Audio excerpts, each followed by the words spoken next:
ఇప్పుడే country delight యాప్ని download చేసుకోండి. Download the country delight app now.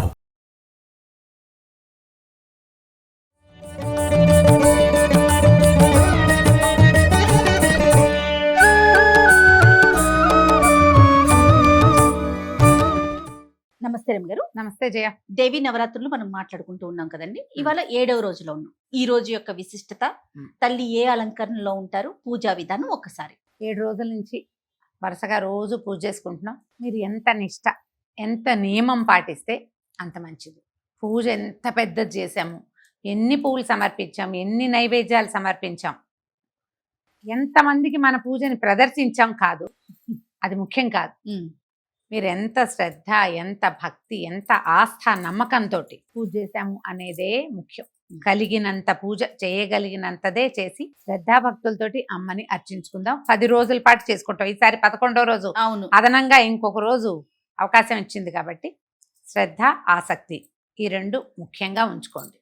అయితే 7వ రోజు అంటే ఇప్పటికి వారం అయిపోతుంది. శ్రీశైలం దేవస్థానంలో అమ్మవారిని నవదుర్గా స్వరూపాలలో చూపిస్తారు కదా. ఈవేళ కాళరాత్రి స్వరూపంలో చూపిస్తారు అమ్మవారిని.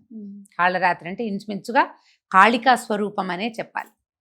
ఈమె వికృత స్వరూపిణిగా దర్శనమిస్తుంది. అమ్మవారు భయం కొలిపే లాంటి రూపం అన్నమాట. చాలా ప్రత్యేకమైంది. అక్కడైతే అమ్మవారికి శాకాన్నము అవి అంటే ఆమె శక్తివంతురాలు, యుద్ధంలోకి వెళ్తుంది, రాక్షస సంహారం చేయబోతుంది. అవును, అది కూడా ఏమిటి, రాక్షస సంహారం ఏదో కత్తి డాలు అలాగే కాకుండా భయం కొలిపే లాంటి యుద్ధం, రాక్షసులకే భీతి పుట్టించే స్వరూపంలో ఉంటుంది. కాబట్టి ఆమెకి మరింత బలం చేకూర్చడానికి శాకాన్నం, కదంబ సాధము అవి చేసుకుంటాం కదా, అవునండి, వాటిని నివేదన చేస్తారు. అయితే మనం ఇప్పుడు ఇంద్రకీలాద్రి మీద కనకదుర్గ అమ్మవారి దేవస్థానంలో చేసే విధానం ఏమిటి, ఈ రోజున మహాచండీ స్వరూపంలో చూపిస్తారు అమ్మవారిని. మహాచండీ కాళరాత్రి దగ్గర స్వరూపాలే. మహాచండీ సింహవాహినిగాను భయంకర స్వరూపిణిగానే కనపడుతుంది, కానీ వికృత స్వరూపం కాదు, సౌందర్యవంతమైన భయద సౌందర్య స్వరూపిణిగా ఉంటుందన్నమాట. పెద్ద చండసింహం, తర్వాత త్రిశూలాలు అవి ధరించి 8 చేతులతోటి ప్రత్యేకమైన స్వరూపంలో దర్శనమిస్తుంది.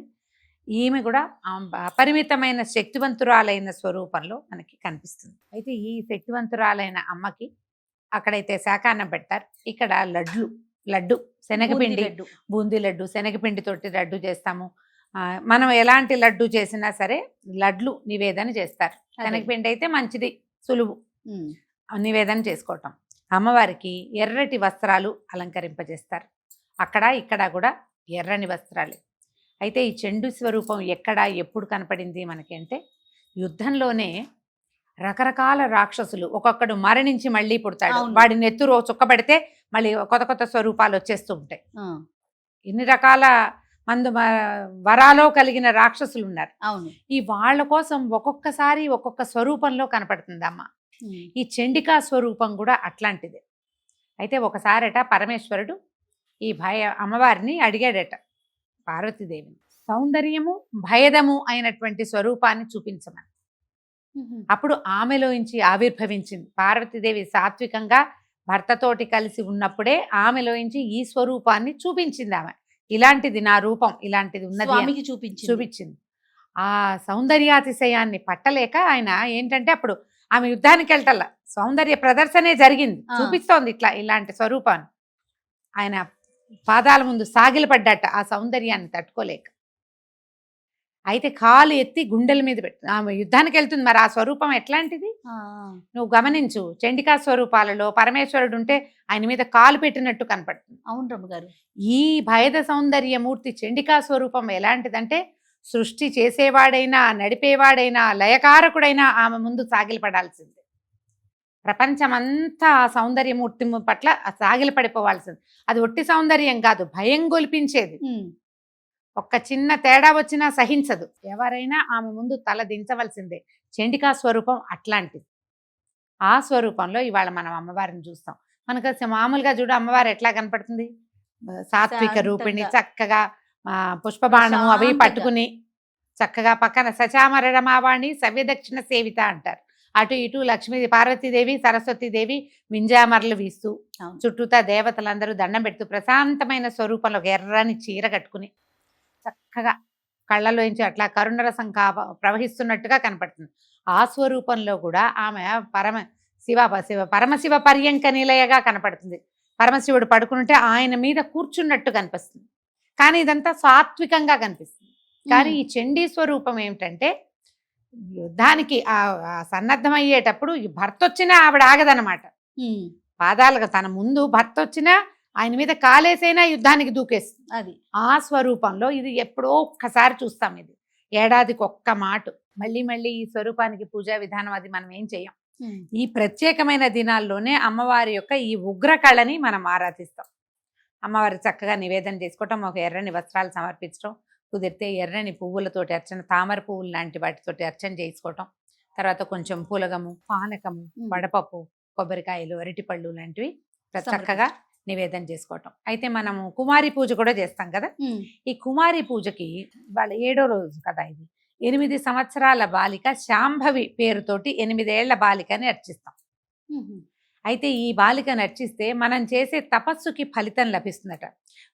సంవత్సరాల తరబడి జపం చేసుకుంటారు, ఏడాదంతా జపం చేసుకుంటారు. చాలా మందికి అలవాటు ఉంటుంది కదా. ఆ జపానికి ఫలితం ఈ శాంభవి ఇస్తుందట. ఈ 8 సంవత్సరాల బాలికకి చక్క పాదాలకు పసుపు రాసి, పారాయణ పెట్టి, బొట్టు అది అలంకారం చేసి, పువ్వులు అవి ముడిచి, ఆమెకి నచ్చిన భోజనం, పాపాయికి నచ్చినటువంటి వస్త్రాలు లాంటివి సమర్పించి విశేషంగా పూజిస్తే గనక మనం చేసే తపస్సుకి మనకేదో ఒక సాధన ఉంటుంది, మనిషికి ఒకటి ఉంటుంది. ఒక్కొక్కళ్ళకి ఒక్కొక్కటి. రోజు దేవాలయానికి వెళ్ళే వాళ్ళు కొంతమంది ప్రతి శుక్రవారం దేవాలయానికి వెళ్తారు, తపస్సులాగా చేస్తారు. ఇదివరకు అట్లాంటి తపస్సు ఈ కాలంలో కుదరదు. మన తపస్సు ఏంటి, మనం నియమం పెట్టుకుని నియమాన్ని పాటిస్తాం. ఆ నియమాలకి ఫలితం ఇస్తుంది శాంభవి. ఈ రోజున ఈ 8 సంవత్సరాల బాలికకి చక్కగా పూజా విధానం అది చేసుకుని నమస్కారం చేసుకోవచ్చు. ఉదయ సాయంకాలాల్లో దేవి ఖడ్గమాల స్తోత్రాన్ని చదువుకోవచ్చు. చండికాస్తవం మనకి కనపడుతుంది, చండికా స్తోత్రం కనపడుతుంది. ఏ స్తోత్రం కుదిరితే ఆ స్తోత్రము అష్టోత్తరము చేసుకుని విశేషంగా అర్చన చేసుకుని చక్కగా మామూలుగానే మనము ప్రతిరోజు అన్న నివేదన అవసరమే. ఇంత పులగం తప్పకుండా చేయండి. మీరు ఆ రోజున ఎవరైనా వస్తారు స్నేహితులు అంటే లడ్డూయే కదా నివేదన అని అదొకటే చేసి ఊరుకోకుండా అన్న నివేదన ఉగ్రకళని కదా ఈ పూట మనం ఆరాధించేది. కాబట్టి విశేషంగా అన్నం, పులిహోర లాంటివి, పాయసాలు, తర్వాత పరమాన్నాలు అలాంటివి కూడా చేసి నివేదన చేసుకోవచ్చు. ఓపికని బట్టి ఎంత చేయగలిగితే అంత, మానకుండా ఆరాధన మాత్రం చేసుకుందాం. తప్పకుండా రమ్మగారు. నమస్తే. నమస్తే జయ.